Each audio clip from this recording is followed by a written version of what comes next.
My name is Dr. Justin Spees, and you mentioned in your presentation there on this buzzword that you liberals love to use, you talk about lived experience. Well, I have some lived experience in your guys' criminal justice system around here. I've been unlawfully arrested 2 times at these county commission meetings.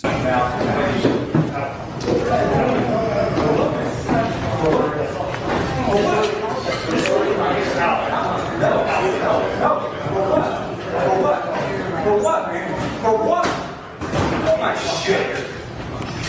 Oh my shit, man. What you fucking treat people with respect? Yeah, man, me too, motherfucker. Me too. Me too. Me too. Me too. Me too. Me too. I'm not Start the meeting. What is he being arrested for? What is he being arrested for?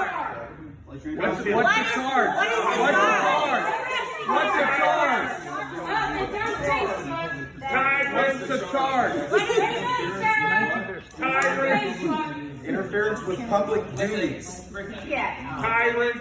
The most recent one was May 1st. And both times, the first time the charges were dismissed, the second time the DA here, Suzanne Valdez, declined to press charges because they were all bogus, they're all bullshit. And so I'd like to know here, District Attorney Suzanne Valdez, will you charge Lieutenant Channel and Deputy Coleman for battery and kidnapping, since they weren't allowed to touch me at all, let alone kidnap me in handcuffs and take me to the jail? There was no probable cause for the arrest. So them placing their hands on me is no different than somebody else, me going and placing my hands on somebody else and getting a battery charge. So will you charge them? Will you charge Sarah Plinsky and this commission who are up there on this board that you guys are all touting out here with conspiring to deprive me of my rights, directing sheriff's deputies to arrest me along with Sheriff Jay Armbrister? Will you do that? September of 2021, I was standing peacefully protesting on a street corner, protesting your guys' precious masks and the child abuse you all were doing with those masks. And I got attacked, unwarranted attacked. It's on camera. There was a victim statement, which was me. There were 2 witness statements.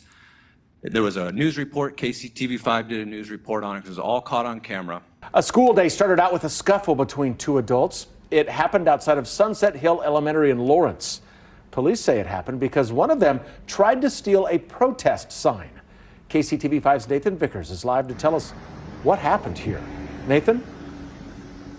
Well, Brad, since the start of the school year, there have been demonstrators here at Sunset Hill Elementary, some against masks, some for masks. But every day of the school year so far, there's been one man in particular out here holding up his signs.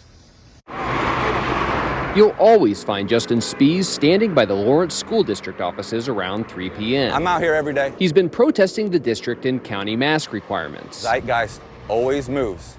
And in this country, we look back oftentimes at the stuff that we did as a society and say, what were we thinking? In the morning, Spees demonstrates by Sunset Hill Elementary. He usually sets up across the street from Matt Hornicke's house near the crosswalk. Day one, first day back to school, anti-mask protester decided that he was going to sit on the corner over there and make sure that he got his word out to everyone. He doesn't agree with Spees, and he says he's tired of the spectacle. But even he was surprised when he saw this going on outside. His security cameras show what happened. Saw the blue car pull up and jump out, take the signs out of his hands, threw them into the middle of the street, which got Justin, is his name, riled up, and they were out in the middle of the street.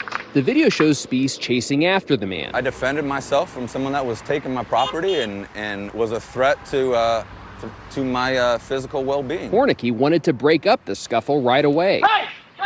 I was yelling at both of them 100%. He called the police. The man who grabbed the signs left before they arrived. If they have to resort to that instead of arguing it, then I know that I'm right. Hornicke doesn't think the man who grabbed the signs handled things the right way, but he wishes the protests would stop. Keep our kids safe.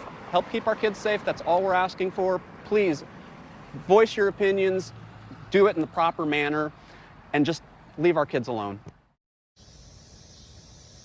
Today, the Lawrence Police Department told us that they actually made contact with the man who grabbed those signs.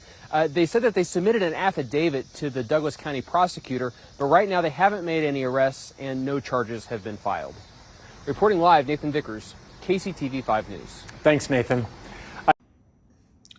You know how many people I have heard from since that day, whether it be another police officer, the DA, anybody? 0 times. There have been no charges against that guy whatsoever. Fast forward 6 weeks later, a very similar experience happens to me at a vaccine clinic that I was protesting you guys doing. I get 3 serious felony charges. More of your guys' bias against me. Sheriff bias, so quick to arrest me. So will you press charges there, Suzanne? Why or why not? It's a serious question.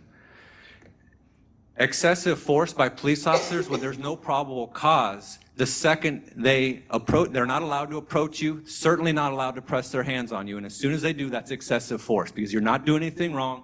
You're not breaking any laws. You're not allowed to be touched by them or anybody else. So will you charge them?